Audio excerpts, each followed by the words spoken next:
In a world governed by the strict laws of heroes and monsters, one mage is about to break the most fundamental rule of all. It starts with a simple gesture, a reaching hand that shouldn't exist in a war for survival. This is Velverosa, the Demon Queen. She is the ultimate boss at the end of the world, a being of pure terror who is currently completely failing to keep her composure. Her terrifying aura is no match for the most unexpected weapon in the human arsenal, a sincere, unwavering crush that has left the ruler of demons speechless. Mallory, a persistent young mage, isn't looking for legendary loot or the glory of a dragon slayer. She's found a weakness in the queen's armor that has nothing to do with magic. The queen's response is a desperate attempt to reclaim her dignity, screaming a rejection that carries more force than her deadliest spells. It's the kind of blow that would end any normal hero's journey, delivered with enough magical pressure to level a mountain. But Mallory is far from normal. Even as she's blasted out of the tower, she leaves with a smile, knowing she's finally made the queen blink. The demon tower rings with the sound of another failed romantic conquest, a recurring chaotic ritual that has the entire kingdom talking. Back inside her inner sanctum, Velverosa is left fuming, her authority undermined by the heat rising to her own cheeks. She rants to the empty air, trying to convince herself that this human is just a nuisance, an insolent brat who doesn't understand the gravity of their war. Yet she can't stop thinking about that confident, nauseatingly cute face. If this girl thinks she can win over a queen, she has another thing coming. Her demonic subjects can only watch in confusion as their terrifying leader loses her mind over a mortal who should have been a snack for the tower's guards. The war between humans and demons is supposed to be eternal, but Mallory is busy rewriting the rules of engagement into something much more intimate. To understand how a mage ended up flirting with the end boss, we have to look back at the top of the tower, where the silence of the night usually belongs to the dead. The battle had been fierce. This wasn't a game. It was a clash of titans that left the very stone of the fortress scorched and broken. Mallory was at her limit, her mana drained and her breath coming in ragged gasps as the weight of the queen's power bore down on her. She had been thrown back, sliding across the cold tiles of the throne room, a lone survivor of a party that had already been sent to the respawn points. The smoke cleared to reveal a pair of heels clicking against the floor. In this world, when you lose to the queen, you lose everything. Velverosa looked down with the cold disdain of a predator. To her, humans were fragile things that only knew how to take and destroy. She stood tall, a monument of demonic perfection, wondering why this particular human kept coming back to her tower like a moth to a flame. She offered a simple, brutal choice: give up and crawl back to the capital, or face the finality of her wrath. But Mallory just grinned through the blood and dust. In the face of absolute power, she chose absolute defiance. She wasn't kneeling in defeat. She was gathering the strength for a confession that would be louder than any explosion. Looking up at the most dangerous woman in existence, the mage prepared a blow that no shield or barrier could ever hope to block. Velverosa waited for a counterattack, a hidden spell, or a desperate curse. She expected hatred, but she found something far more terrifying. Mallory clenches her fist over her heart, anchoring her resolve. She isn't here to save the world, she's here to win a heart. The queen's eyes narrow as she senses a shift in the air. For the first time, the roles of predator and prey are beginning to blur. With the tower shaking and the moon watching, Mallory delivers her final vow. She will return, and she will make the Demon Queen hers. In a world where death is just a temporary setback, we find ourselves at the Faustina Church. It's a place of sanctuary, but also a place where the supernatural rules of life and death are strictly enforced. Meet Sarek, a swordsman who has seen far too much of the respawn process. He sits in the quiet pews, waiting for a companion who seems to have a habit of finding trouble. The church functions on a cold, universal law: no gold, no revive. Scattered coffins fill the hall, serving as grim reminders that even in a magical realm, salvation has a price tag that many simply can't afford. The head priest is less than pleased to see a healthy adventurer taking up space.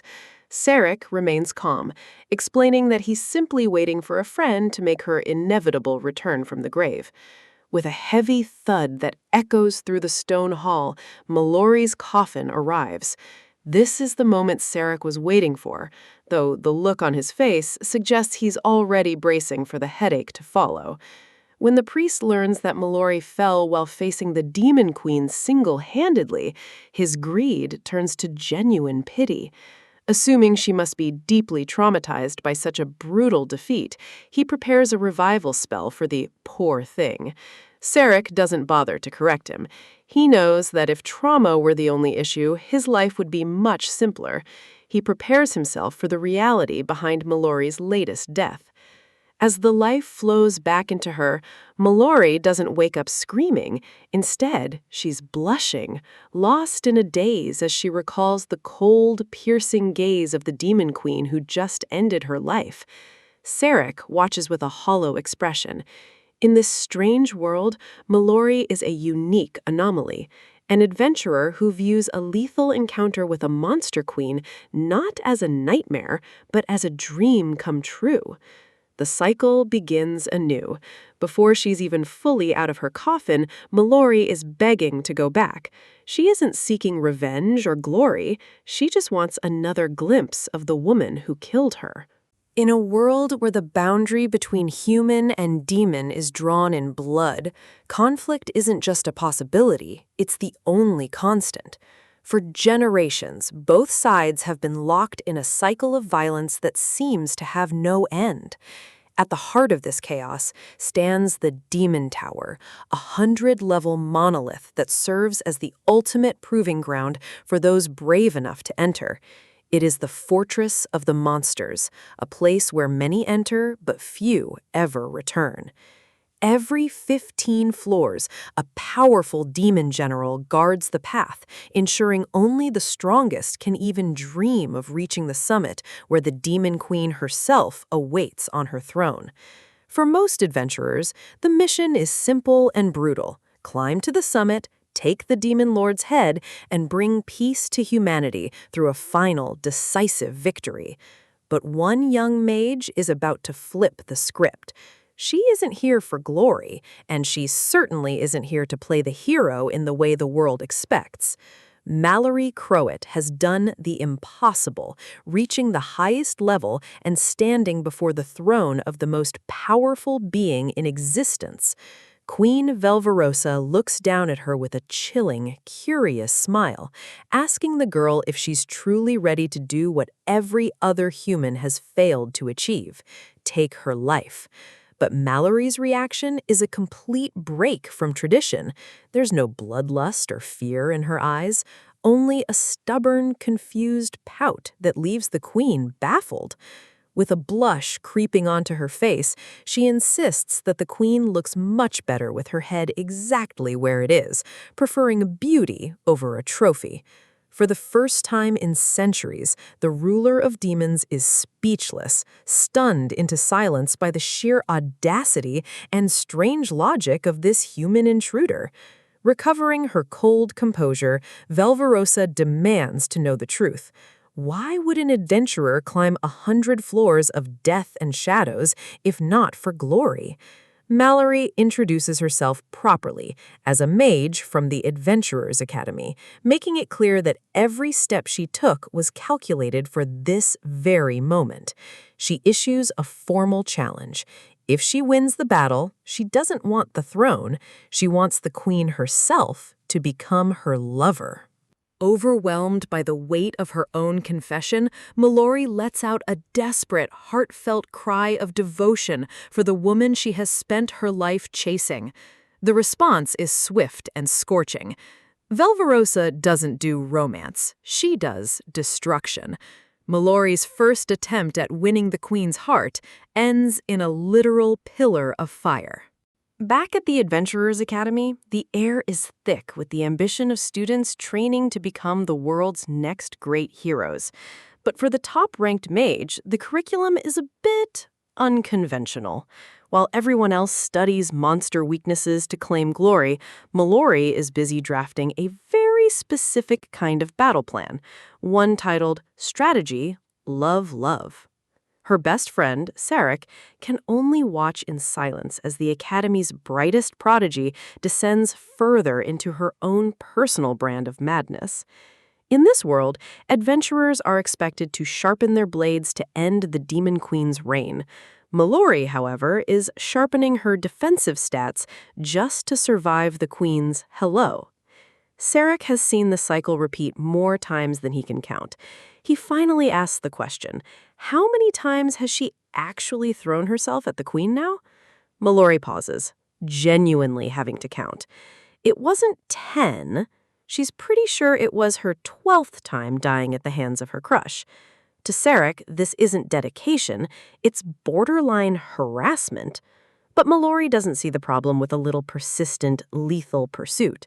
In a society that rewards the Queen's head with gold and fame, Mallory stands alone. She doesn't want the crown, she wants the woman wearing it. It's not like she hasn't tried the traditional route.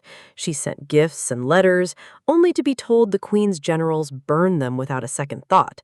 If romance won't work, then power is the only answer. She'll have to force her way into the Queen's presence until she's finally noticed. Her resolve is terrifying. She won't let another adventurer get the killing blow. She's going to save the supposed villain of this world and put a ring on her finger. It's a heroic speech for a very unheroic goal, and the sheer intensity of her delusion is enough to give anyone a headache. Sarek can only sigh. The disappointment is heavy. This is the person the world expects to lead the next generation of protectors. The faculty is practically grooming her to be the savior of humanity, completely unaware that their star pupil is the Demon Queen's biggest fan.